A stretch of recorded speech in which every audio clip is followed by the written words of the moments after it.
1 acre 75 send அந்த இடத்த வந்து ஒரு முக்கியமான ஒரு இடம், முக்கியமான பிளேஸ் இருக்கக்கூடிய இடத்த ஆட்டையை போட்டோன்னு ஒரு குரூப் வந்து 2025 சுற்றிக்கிட்டே இருக்கிறாங்க. அதுக்கான ஃபேக்ட் டாக்குமெண்ட்டை ரெடி பண்ணிக்கிட்டே இருக்கிறாங்க. 100 கோடி ஊழல், அமைச்சரினுடைய உறவினர் பேரில் பத்திரப்பதிவு. சேனாதிபதியும் வெள்ளத்துறையும் வந்து எப்படி ரமேஷுக்கு உறவினராக இருக்க போகிறாங்க, அங்கே பழனியில் போயிருக்குன்னு தெரியல. அவங்க ஒரு சாதாரண மீடியேட்டராக இருந்தவங்க, அவங்கள்ட்ட 2 கோடி யாரோ கொடுத்து இந்த வேலையை பண்ணிட்டாங்க. அது பெரிய இஷ்யூ ஆகி போச்சு. இது வந்து எதிர்கட்சிகள் 100 கோடி அடிச்சிட்டாரு, பழனிக்கே விபூதி போட்டார், எல்லாரும் மொட்டை பழனிக்கு போய் போடுவாங்க, இவர் பழனிக்கே மொட்டை போட்டிருக்காரு அப்படிங்கிற ரைமிங்லாம் பேசி தனிப்பட்ட அந்த அமைச்சர் மீது உள்ள எல்லா வன்மத்தையும் மொத்தமாக கக்கிட்டாங்க, தீர்த்துட்டாங்க. இது நடந்தது பத்திரப்பதிவுத்துறையில். கோர்ட்டில் டாக்குமெண்ட் தப்பாக காமிச்சு ஒரு ஆர்டர் வாங்கியிருக்காங்க.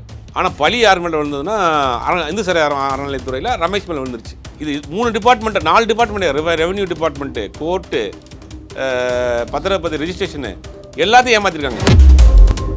கடந்த 1960 2026 வரைக்கும் இந்த மாதிரி கோயில் நிலங்களை யார் பேரை மாற்றி ரிஜிஸ்டர் பண்ணியிருக்காங்க, புறத்தை தோண்டி எடுங்கன்ட்டாங்க. இந்த டீம் வந்து இப்போ தோண்ட ஆரம்பிச்சிருக்காங்க. இதில் எத்தனை தலை உருள போகுது, யார் மாட்ட போகிறாங்கன்னு தெரியல. பல முக்கிய அரசியல் கட்சிகள் பல பேர் இந்த வேலையை பண்ணியிருப்பாங்க. பழனி விவகாரம் என்பது தானாக வந்தது, தானாக ரமேஷ் மேலே பழி விழுந்தது. அதுக்கப்புறம் எடுத்த நடவடிக்கைகளாக இருக்கட்டும். கொஞ்ச நாளாக ஏவாவேலு, செந்தில் பாலாஜி பரபரப்புன்னு இருந்துச்சு. அடுத்த ஒரு வாரம் அப்படியே அமைதியாகிடுச்சு. அந்த ப்ராசஸ் இருக்கா? ஏவாவேலு, செந்தில் பாலாஜி, KNR கூட வழக்கு வந்திருக்கு, எல்லார் மேலேயும் வழக்கு இருக்குது, வழக்கு நிலுவையில் இருக்குது. அதெல்லாம் நீதிமன்றத்துக்கு போயிருக்கிறாங்க. நீதிமன்றத்தில் இப்போ அந்த வழக்குகள் நடந்துகிட்டு இருக்குது. நம்ம பேசிகிட்டு இருக்கு. இன்னைக்கு கூட செந்தில் பாலாஜி நீதிமன்றத்தில் ஆஜராயிருக்காரு. அப்படிங்கும்போது வரக்கூடிய காலங்களில் எல்லாத்தையும் தோண்டத்தான் போகிறாங்க. இடத்தையும் தோண்டி எடுக்கக்கூடிய வேலையை தான் நடக்குது. ஆட்சிக்கு வந்த முதல் நாள் இருந்த சந்தோஷம் மக்கள் மத்தியில் இப்போ 2 மாதம் முடிஞ்சு இல்லையோன்ற ஒரு கேள்வி இருக்குது. ஏன்னா ஒரு தொடர்ந்து நடக்கக்கூடிய பிரச்சனைகள் எதுக்குமே தாவேக அரசு பொறுப்பேற்க மாட்டேங்குது, தாவேக அரசு வாயை திறக்க மாட்டேன்ற ஒரு தொடர் குற்றச்சாட்டு இருக்குது. உங்கள் காதுக்கு வருது அது? இல்லை, எதிர்கட்சிகள் அதை தொடர்ந்து பண்ணுறாங்க. ஆனால் இவங்களும் பேசணும். ஆமாம், இவங்க ஸ்டாண்ட் என்னன்னு எல்லா விஷயங்களையும் எதிர்பார்ப்பாங்க. லாக் அப் டெத்லேயே எதிர்பார்ப்பாங்க. இல்லை, லாக் அப் டெத்தை பொறுத்த வரைக்குங்க இது எந்த ஆட்சி வந்தாலும் தொடர்கதையாக இருக்குது. ஒரு பையன்லாம் பாவம் டாஸ்மார்க் வேலை பார்த்த பையன், அவன் திருப்பி ஆஸ்பத்திரியில் போட்டிருக்க வீடியோ பார்க்குறப்ப நமக்கே பரிதவிக்குது. தமிழ்நாட்டில் பாஜகவை தவிர எல்லா கட்சிகளும் நீட் வேணாங்கிறது தான் அவங்களோட நிலைப்பாடு. தாவேக அரசாங்கமும் அதான் நிலைப்பாடு. அதை நீங்கள் ஸ்ட்ராங்காகவே பண்ணுங்களேன், அதைத்தான் மக்கள் எதிர்பார்க்குறாங்க.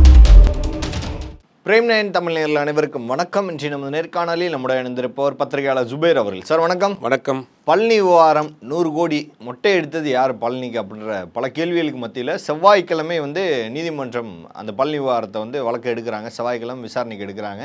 ஸோ இந்த பழனி விவகாரத்தில் மேற்கொண்டு என்னென்ன தகவல்கள்லாம் இருக்குது, என்னென்ன வெளியே வந்திருக்கு? அதாவது தாவேக அரசாங்கம் வந்ததுக்கு பிறகு அப்போ அந்த இந்து சமய அறநிலையத்துறை சார்பினுடைய அமைச்சராக ரமேஷ் அவர்களை போடுறாங்க. ஒரு புதிய இளைஞர். அவர் வந்ததுக்கு பிறகு என்ன நடக்குதுன்னா, எப்பயுமே ஒரு ஆட்சி மாற்றம் நடக்கிறப்ப அதிகாரிகள் மாற்றமும் நடக்கும். ஒரு ஆட்சி மாற்றம் நடந்தோம்னா IAS IPS ஆஃபீஸர்ஸு, ரிஜிஸ்டர்ஸு, ப்ரொமோஷனில் போகிறவங்க அப்படிங்கிறது ஒரு ஷிஃப்டிங் நடக்கும். அந்த ஷிஃப்டிங் கேப்பில் தான் ஒரு விஷயம் நடந்திருக்கு. அதாவது ரமேஷ் அவர்களை பொறுத்த வரைக்கும் நமக்கு தெரியும், எல்லாருக்குமே தெரியும், மீடியாவில் இருக்க ஆட்கள்லாம் ஒரு சாதாரண எளிய பின்புலத்திலேருந்து அரசியலில் உள்ளே நீங்கள் அமைச்சராக இருக்கார். அறநிலைத்துறைங்கிறது ரொம்ப முக்கியமான ஒரு பொறுப்பு. இந்த கேப்பில் அமைச்சரானதுக்கு பிறகு ஆட்சி மாற்றம் நடந்ததுக்கு பிறகு இந்த அதிகாரிகள் மாற்றம் நடக்கும் இல்லையா? அப்போ அதிகாரிகள் மாற்றம் நடக்கிறப்ப பழனி சப் ரிஜிஸ்டர் ப்ரொமோஷன் ஆகி சென்னைக்கு வர்றார். அப்போ 2025 ஒரு குரூப் என்ன பண்ணுறாங்கன்னா, அதாவது இந்து சமய அறநிலையத்துறையினுடைய ப்ராப்பர்ட்டியை விற்கக்கூடாது, வாங்கக்கூடாதுன்னு இந்திய அறநிலைய சபையினுடைய அந்த ரூல்ஸே இருக்குது, சட்டமே இருக்குது. நீங்கள் கோயில் நிலத்தை விற்கக்கூடாது, ரிஜிஸ்டர் பண்ணக்கூடாதுங்கிற ஒரு சட்டமே இருக்குது. ஆனால் 2025 கோயிலுக்கு கீழே இருக்கக்கூடிய தண்டாயுதபாணி ட்ரஸ்ட்டு அறக்கட்டளைக்கு சொந்தமான 1 ஏக்கர் 75 சென்ட் அந்த இடத்த ஒரு முக்கியமான ஒரு இடம், முக்கியமான பிளேஸ் இருக்கக்கூடிய இடத்த ஆட்டையை போட்டோன்னு ஒரு குரூப் 2025 சுற்றிக்கிட்டே இருக்கிறாங்க. அதுக்கான ஃபேக்ட் டாக்குமெண்ட்டை ரெடி பண்ணிக்கிட்டே இருக்கிறாங்க. இது தெரிஞ்சு HRNCயிலேருந்தும் ஒரு ரெஜிஸ்டர் ஆஃபீஸுக்கு ஒரு இது கொடுத்துருக்குறாங்க, இதை ரெஜிஸ்டர் பண்ணக்கூடாது அப்படின்னு. கோர்ட்லேயும் ஒரு வழக்கு இருந்திருக்கு. இவங்க என்ன பண்ணியிருக்காங்கன்னா, கோர்ட்லேயே ஃபோர்ஜரியான டாக்குமெண்ட்டை கொடுத்து இந்த இடம் ரிஜிஸ்டர் பண்ணுறதுக்கு தாமதமாகுதுன்னு கோர்ட்டில் என்ன பண்ணியிருக்காங்கன்னா ஒரு ஆர்டர் வாங்குறாங்க. என்ன ஆர்டர் வாங்குறாங்கன்னா, இந்த இடத்தில் பிரச்சனை இல்லைன்னா நீங்கள் இந்த இடத்த ரிஜிஸ்டர் பண்ணுங்கன்னு கோர்ட்டில் ஆர்டர் வாங்குறாங்க. கோர்ட் என்ன கொடுத்துருக்குன்னா, இந்த இடத்துல பிரச்சனை இல்லைன்னா பண்ணிக்கோங்க, டு பி கன்சிடர்னு ஒரு ஆர்டர் வாங்குறாங்க. அந்த ஆர்டர் கையில் வச்சுக்கிறாங்க. ரெண்டாவது, இந்த கேப் பார்த்துக்கிட்டே இருக்கிறாங்க, எப்படா அதை ரிஜிஸ்டர் பண்ணலான்னு. இப்போ இங்கே பெர்மனெண்ட்டாக இருக்க ரிஜிஸ்டர் ப்ரொமோஷன் ஆகி சென்னைக்கு போகிறாரு, இங்கே யாருமே இல்லை, வேக்கண்ட்டாக இருக்குது. கொடைக்கானல் ரிஜிஸ்டர் லீவ் போஸ்ட் பார்க்க வர்றாரு. இந்த கேப்பை பயன்படுத்தி என்ன பண்ணுறாங்கன்னா அதை ரிஜிஸ்டர் பண்ணிடுறாங்க. இந்த இந்த வழக்கினுடைய பின்னாடி இருக்கக்கூடிய பிரச்சனை கோயில் அப்படிங்கிற பல விஷயங்களை மறைத்து ரிஜிஸ்டர் பண்ணிடுறாங்க. இது பண்ணது ரிஜிஸ்டர் பத்திரப்பதிவுத்துறை சம்மந்தமாக. ஆனால் இடம் வந்து தண்டாதிபதி ட்ரஸ்ட்டுக்குள்ள இடம் கோர்ட் ஆட்டை காமிச்சு பண்ணிடுறாங்க. இது பண்ணவொடனே பெரிய இஷ்யூ ஆகுது. கோயில் இடத்தை எப்படி நீங்கள் ரிஜிஸ்டர் பண்ணலாம் அப்படின்னு பல கேள்விகள் கேட்குது. எதிர்க்கட்சியில் பூரா என்ன பண்ணுறாங்க, திட்டமிட்டு இவரை பழந்துன்னு கொட்டை போட்டு அரசியல்வாதி என்ன பண்ணுவாங்கன்னா ஒரு இடத்த பண்ணுறதுக்கு இந்த மாதிரியான கேம்லாம் பண்ணுவாங்க. இவரை மாட்டி விடுறதுக்கு என்னென்னவோ அது எல்லாம். அது என்ன பண்ணுறாங்கன்னா 100 கோடி ஊழல், அமைச்சரினுடைய உறவினர் பேரில் பத்திரப்பதிவு, சேனாதிபதியும் இன்னொருத்தர் சேனாதிபதியும் வெள்ளத்துறையும் வந்து எப்படி ரமேஷுக்கு உறவினராக இருக்க போகிறாங்க, அங்கே பழனியில் போயிருக்குன்னு தெரியல. அவங்க ஒரு சாதாரண மீடியேட்டராக இருந்தவங்க, அவங்ககிட்ட 2 கோடி யாரோ கொடுத்து இந்த வேலையை பண்ணிட்டாங்க. அது பெரிய இஷ்யூ ஆகி போச்சு. எதிர்க்கட்சியில் வந்து 100 கோடி ஊழல் பண்ணிட்டாரு அப்படின்ற மாதிரி பண்ணுறாங்க. இது வந்து உடனே வந்து நீதிமன்றத்தில் அந்த ஒரு கேஸை போடுறாங்க, காவல் நிலையத்தில் கம்ப்ளைண்ட் பண்ணுறாங்க, அந்த ரிஜிஸ்ட்ரேஷனை கேன்சல் பண்ணுறாங்க. இது நடந்து முடிஞ்சிருச்சு. இது வந்து எதிர்க்கட்சிகள் 100 கோடி அடிச்சிட்டாரு, பழனிக்கே விபூதி போட்டார், எல்லாரும் மொட்டை பழனிக்கு போய் போடுவாங்க, இவர் பழனிக்கே மொட்டை போட்டிருக்காரு அப்படிங்கிற ரைமிங்லாம் பேசி தனிப்பட்ட அந்த அமைச்சர் மீது உள்ள எல்லா வன்மத்தையும் மொத்தமாக தீர்த்துட்டாங்க. இப்போ என்ன ஆகி போச்சுன்னா, இந்த அமைச்சருக்கு இது ஒரு பெரிய ஒரு உறுத்தலாகிடுச்சு. நம்ம மேலே ஒரு அபாண்டமான ஒரு பழியை போட்டிருக்காங்க, இதை விடக்கூடாதுன்னு முதலமைச்சருடைய கவனத்துக்கு கொண்டு போய் சிபிசிஐடிக்கு வழக்கை பார்த்துட்டாங்க. இந்த வழக்கை இதனுடைய ஆணிவர் எங்கே இருக்க பூரா தோண்டுங்க, இது வரைக்கும் இருக்குன்ற மாதிரி தோண்டிட்டு, இதில் என்ன ஒரு பெரிய பியூட்டினா, இது நடந்தது பத்திரப்பதிவுத்துறையில். கோர்ட்டில் டாக்குமெண்ட் தப்பாக காமிச்சு ஒரு ஆர்டர் வாங்கியிருக்காங்க. ஆனால் பழி யார் மேலே விழுந்ததுன்னா இந்து சரி அறநிலையத்துறையில் ரமேஷ் மேலே விழுந்துருச்சு. இது 3 department 4 department, revenue department, court, பத்திரப்பதிவு, ரிஜிஸ்ட்ரேஷனு எல்லாத்தையும் ஏமாற்றிருக்காங்க. ஆனால் ஒட்டுமொத்தமாக பழி வந்து விழுந்துருச்சு. ஏன்னா கோயில் நடமா இருக்கிறதுனால ரொம்ப சென்சிட்டிவான பிரச்சனை, இதை சொன்னால் தான் மக்கள் மத்தியில் போகும். அது 1 கோடிலாம் கிடையாது. நான் டே ஒன்லேயே சொல்கிறேன், 1 கோடி ப்ராப்பர்ட்டி கிடையாதுங்க. 1 ஏக்கர் 75 சென்ட்டுங்கிறது அதிகபட்சமான 35-40 கோடி ரூபாய்க்கு மேலே போகாது. ஆனால் 100 கோடின்னு சொன்னால் தான் பெருசாக போய் ரீச் ஆகும். அதனால் 100 கோடி ப்ராப்பர்ட்டின்னு ஆரம்பிச்சிட்டாங்க. இப்போ இதை வந்து என்னென்னு பார்த்துடணும், ஏன்னா ஒரு பெரிய களங்கம் ஏற்பட்டுருச்சுங்கிறதுனால இதை சிபிசிஐடிக்கு மாற்றி விசாரணை போயிட்டுருக்கு. இதுக்கிடையில் என்ன பண்ணுறாங்க அப்படின்னா, இந்து சமய அறநிலையத்தினுடைய ஜாயிண்ட் செக்ரட்டரி, அப்புறம் அந்த Palani sub register Palani tahsildar, sub collector, அப்புறம் ஒரு 6 பேர் கொண்ட வருவாய்த்துறை, வந்து பத்திரப்பதிவுத்துறை, அப்புறம் இந்து சமய அறநிலையத்துறை, இந்த 3 பேரையும் கிளப் பண்ணி ஒரு குழு போடுறாங்க. அவங்களுடைய வேலை என்னென்னா, அறுபடை வீடுகள் இருக்குல்ல, அறுபடை வீடுகள் இருக்கக்கூடிய எல்லா இடத்துலையும் கடந்த 1960 2026 வரைக்கும் இந்த மாதிரி கோயில் நிலங்களை யார் பேரை மாற்றி ரிஜிஸ்டர் பண்ணியிருக்காங்க, புறத்தை தோண்டி எடுங்கன்ட்டாங்க. இந்த டீம் வந்து இப்போ தோண்ட ஆரம்பிச்சிருக்காங்க. இதில் எத்தனை தலை உருள போகுது, யார் யார் மாட்ட போகிறாங்கன்னு தெரியல. பல முக்கிய அரசியல் கட்சிகள் பல பேர் இந்த வேலையை பண்ணியிருப்பாங்க. 1960 காங்கிரஸ், திமுக, அதிமுக எல்லாருமே மாட்டோம். கோயில் இடங்கள் பல லட்சம் கோடிக்கு இருக்குது. மயிலாப்பூர்லாம் ஒரு பகுதியே கோயில் இடம்ன்றாங்க. அதை எல்லாம் இனிமேல் தோண்டி எடுப்பாங்க. யார் கைவசம் இருக்குது, தர வாடகைன்னு சொல்லிடுவாங்க. அதுக்கு பேர் தர வாடகைன்னு சொல்லி ஒரு 5000 ரூபாய் போட்டு அதில் ஒரு பெரிய கல்யாண மண்டபம் கட்டியிருப்பான். தர வாடகைன்னு சொல்லி ஒரு 10,000 ரூபாய் கொடுத்துட்டு மாதத்துக்கு அதில் ஒரு பெரிய ஒரு காம்ப்ளெக்ஸ் கட்டி வச்சுருப்பான், லாட்ஜ் கட்டி வச்சுருப்பான். இந்த மாதிரி நடக்கும். இது எல்லாம் வந்து யார் யார் பேர் மாற்றப்பட்டிருக்கு, யார் யார் இந்த சொத்துக்கெல்லாம் ஆட்டையை போட்டிருக்காங்கிறது எல்லாத்தையும் தோண்டி எடுத்து இது ஒரு பெரிய விஷயமாக போகுது. வரக்கூடிய காலங்களில் அது பெரிய அளவில் பேசப்படக்கூடிய விஷயமாகும். கிணறு வெட்ட பூதம் தோண்ட கதை சொல்லுவாங்க இல்லையா, அந்த மாதிரி ஆயிடுச்சு. இவரை இந்த விஷயத்தை இது பண்ணோடனே யாரும் இப்போ இது வரைக்கும் பண்ண ஆட்கள் விடக்கூடாது அப்படிங்கிற மாதிரி தோண்டி எடுத்து இப்போ அந்த 3 டிபார்ட்மெண்ட்டையும், பத்திரப்பதிவுத்துறை, ரெவன்யூ டிபார்ட்மெண்ட்டு எல்லாத்தையும் சேர்த்து மிங்கிள் பண்ணி ஹெச்ஆர்என்சிலாம் சேர்த்து ஒரு டீமை போட்டு இப்போ அதை தோண்ட ஆரம்பிச்சிருக்கிறாங்க. பல இது வெளியில் வரும்னு நினைக்கிறேன். ஓகே, இப்போ ரிஜிஸ்டர் பண்ண அதிகாரியை சஸ்பெண்ட் பண்ணியாச்சு. அவங்க சம்மந்தப்பட்டவங்கள யார் மேலே ரிஜிஸ்டர் பண்ணால் என்ன, இது அந்த டீட்டெயிலை மட்டும் ஏன் போலீஸ்க்கு கொடுக்க மாட்டாங்க? அதாவது சிபிசிஐடி இன்வெஸ்டிகேஷன் இருக்குது. இல்லை, அப்போ ரிஜிஸ்டர் பண்ண அதிகாரியை மட்டும் ஏன் உடனே கொடுக்கணும்னு கேட்குறாங்க. அவர் அரசு அதிகாரி இல்லை, அரசு அதிகாரி மேலே நீங்கள் நடவடிக்கை எடுத்துடலாம் உடனே. இதுக்கு பின்னாடி யார் இருக்காங்க ரூட்டு பிடிக்கணும்ல. உண்மையிலேயே அந்த 2 கோடி பதிவு பண்ணாங்கல்ல, அவங்க அந்தளவுக்கு ஒருத்தே இல்லைங்கிறாங்க. அந்த 2 கோடி ரிஜிஸ்டர் பண்ண ஆட்கள் வந்து ஒரு மீடியேட்டர் மாதிரி இருந்த ஆட்கள். அப்போ இந்த 2 கோடியை கொடுத்தது யாரு? அதாவது பெரிய கேள்வி. அதான் இன்னும் இன்வெஸ்டிகேஷன் போயிட்டு இருக்கு, சிபிசிஐடி இன்வெஸ்டிகேஷன் போயிட்டு இருக்கு. அப்போ ரூட்டை பிடிச்சி போகிறப்ப இது எங்கே போய் மாட்டோம், பின்னாடி யார் யார் அரசியல்வாதிகள் இருக்கிறாங்க, எந்த பெரிய தலைகள் இருக்குது, 2025 யார் யாருக்கும் திட்டம் போட்டாங்க, இது எல்லாம் அண்டர் ப்ராசஸில் இன்வெஸ்டிகேஷனில் இருக்குது. அது முடிவில் தான் தெரியும் இது யார் பண்ணியிருக்கிறா, இதனுடைய மூளை யார். ரிஜிஸ்டர் கவர்மெண்ட் ஆஃபீஸர், அவர் தெரிஞ்சு பண்ணாரா தெரியாமல் பண்ணாருன்னு தெரியாது, அவர் மாட்டிக்கிட்டார், சஸ்பெண்ட் பண்ணிட்டார். அந்த 2 கோடி கொடுத்து வாங்கினாங்கல்ல, அவங்களுக்கு ஒருத்தர் இல்லைன்றாங்க. அப்போ இவங்களுக்கு 2 கோடி கொடுத்தது யார்? இந்த இடத்த ஆட்டையை போடணும்னு யார் பிளான் பண்ணா? ஒரு வருஷமாக யார் திட்டம் போட்டா? இந்த கோர்ட்டில் போய் யார் ஆர்டர் வாங்கினா? இந்த வேலையெல்லாம் செஞ்சது யாருங்கிற இன்வெஸ்டிகேஷன் தான் போயிட்டு இருக்கு.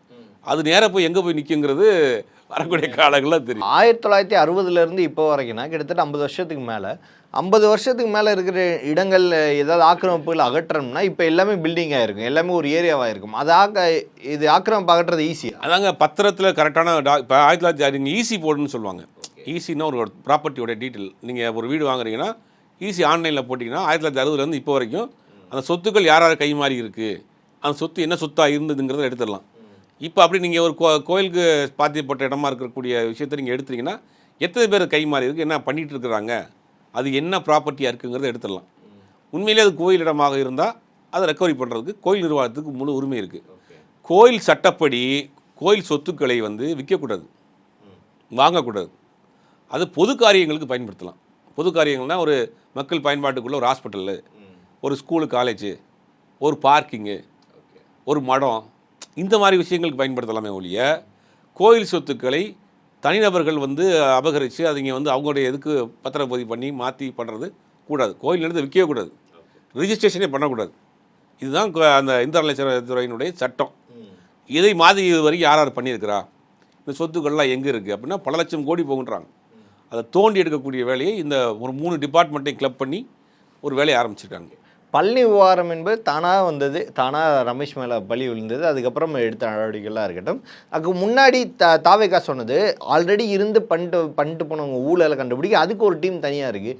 அந்த ப்ராசஸ் எப்படி இருக்குது? ஏன்னா கொஞ்ச நாளாக ஏவா வேலு, செந்தில் பாலாஜி பரபரன்னு இருந்துச்சு. அடுத்த ஒரு வாரம் அப்படியே அமைதியாகிடுச்சு.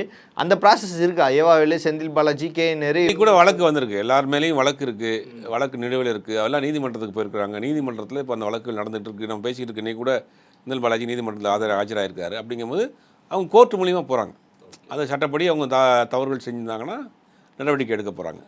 மற்ற விஷயங்களை பொறுத்த வரைக்கும் அந்தந்த டிபார்ட்மெண்ட் இப்போ ஸ்டடி பண்ணுற வேலையை பார்க்குறாங்க. நம்ம ஏற்கனவே பல இடங்களில் சொல்லியிருக்கோம், பூரா புதிய ஆட்கள் அவங்க. அப்போ அந்த டிபார்ட்மெண்ட்டோடைய ஆப்ரேஷன் என்ன, இந்த ஒரு டிபார்ட்மெண்ட்டோடைய வேலை என்னன்னு அவங்க கற்றுக்கிறதுக்கு 3 மாதம் ஆகும். இதில் என்ன வருமானம் வருது, இது எவ்வளோ ஷார்ட்டேஜாக இருக்குது, எவ்வளோ ஸ்டாஃப் இருக்கிறாங்க, இந்த டிபார்ட்மெண்ட்டோடைய என்ன ஒர்க், இதுக்கு இந்த துறையினுடைய வேலை என்ன அப்படின்னு அவங்க தெரிஞ்சுக்கிறதுக்கு எவ்வளோ பேர் ஸ்டாஃப் இருக்கா, இதெல்லாம் தெரிஞ்சுக்கிறதுக்கு 3 மாதம் ஆகும்.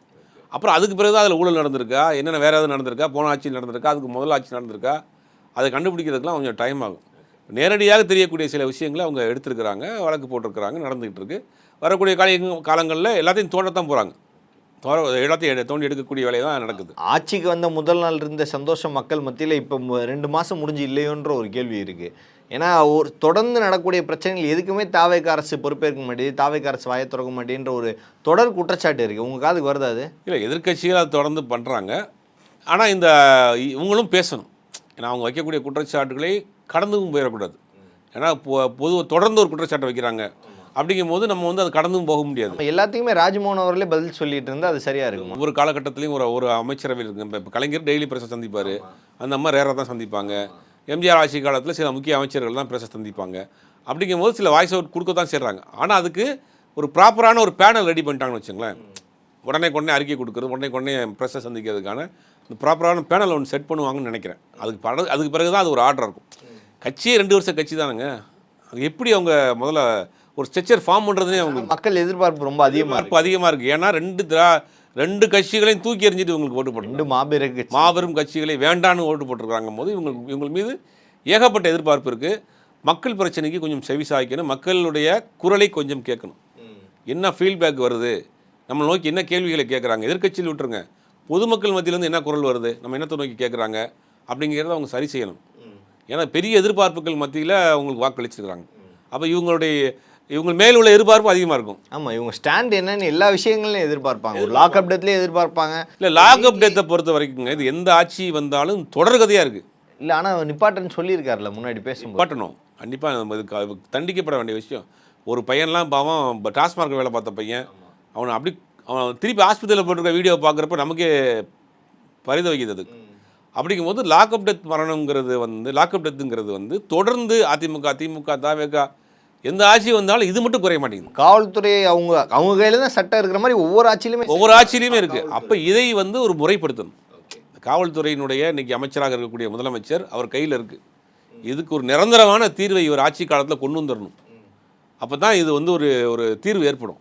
இது தொடர்ந்து எந்த ஆட்சி மாறினாலும் இந்த விஷயம் மட்டும் மாற மாட்டேங்குது அப்படிங்கிறது உண்மையிலேயே வந்து வருத்தமான விஷயமா இருக்குது. இவர்கள் செய்வாருங்கிற ஒரு நம்பிக்கை இருக்குது. விஜய் அவர்கள் அடுத்த கட்டமாக போவாரா? ஏன்னா டிகேஎஸ் அவர்கள் காவேரி மேத இந்த பிரச்சனையை சந்திக்க இருக்கிறாரு. ஸோ ஆனால் இன்னுமே மக்கள் வந்துட்டு நீட் பிரச்சனை முடியல, அதுக்கும் ஒரு குரல் கொடுக்கல அப்படின்ற ஒன்று இருக்குது. ஒரு சில பேர் ரசிகர்களாகவே இருக்கிறாங்க. ஆனால் ரசிகர்கள் கொஞ்சம் பேர் இப்போ தொண்டர்களாக மக்களாக மாறும்போது சில கேள்விகள் எழுப்பாரு. கேள்விகள் கேட்கத்தான் செய்வாங்க. கேள்விகள் பிறந்தால் தான் வந்து அதில் வந்து ஒரு விடை கிடைக்கும். அப்படிங்கும் போது அவங்க கேள்வி கேட்பாங்க. அதை வந்து இவங்க உள்வாங்கணும். இப்போ இந்த நீட் விவகாரத்தை பொறுத்த வரைக்கும் அவங்க ஸ்டாண்ட் என்னங்கிறது, நீட் அமைச்சர் ரத்து, கல்வி அமைச்சருடைய மாற்றம் எங்களுக்கு முக்கியம் கிடையாது. நீட் ரத்துங்கிறதா நிரந்தர தீர்வுங்கிறது தேவைக்கான நிலைப்பாடு. அதை நீங்கள் ஏன் ஸ்ட்ராங்காக சொல்லலை? நீங்கள் அறிக்கையாக கொடுத்து ஒதுங்கிறீங்க. அப்போ உங்களுடைய நிலைப்பாடு என்ன? நீட் ரத்துங்கிறதுல உங்களுடைய நிலைப்பாடு ஆரம்பத்துலேருந்து இருக்குது. இப்பயும் அரசாங்கமாக நீங்கள் உறுதியாக சொல்கிறீங்க. ஆனால் சாத்தியமா அப்படின்னா மத்திய அரசு மனசு வச்சா தான் சாத்தியம். ஏன்னா அது பாராளுமன்றத்தை நிறைவேறிடுச்சு, நீதிமன்றத்துலேயும் வந்து சட்டமாயிருச்சு. அப்படிங்கும் போது கொண்டு வர முடியாது. அப்போ ஆனால் நிலைப்பாட்டில் நீங்கள் உறுதியாக இருக்கீங்க. தமிழ்நாட்டில் பாஜகவை தவிர எல்லா கட்சிகளும் நீட்டு வேணாங்கிறது தான் உங்களோட நிலைப்பாடு. தாவேக அரசாங்கமும் அதான் நிலைப்பாடு. இன்றைக்கி தமிழ்நாட்டில் இருக்கக்கூடிய அரசாங்கத்தோட நிலைப்பாடு ஒன்று தான். அதை நீங்கள் ஸ்ட்ராங்காகவே பண்ணுங்களேன். அதைத்தான் மக்கள் எதிர்பார்க்குறாங்க. மக்கள் எதிர்பார்க்குறது தாண்டி கூட்டணி கட்சிகளை எதிர்பார்க்க ஆரம்பிச்சார். சண்முகம் அவர்கள் இது பேசும்போது சொல்கிறாரு, ஒரு கட்சியை தவிர மற்ற எல்லா கட்சியும் இந்த போராட்டத்துக்கு கூப்பிடுறேன், அந்த கட்சி கூப்பிட்றது வேஸ்ட் அப்படின்னு சொல்லிட்டு திமுக, அதிமுக, நாம் தமிழ் இருக்கிற எல்லா கட்சி பேரையும் சொல்லிட்டாரு, தாவேக்காவை தவிர.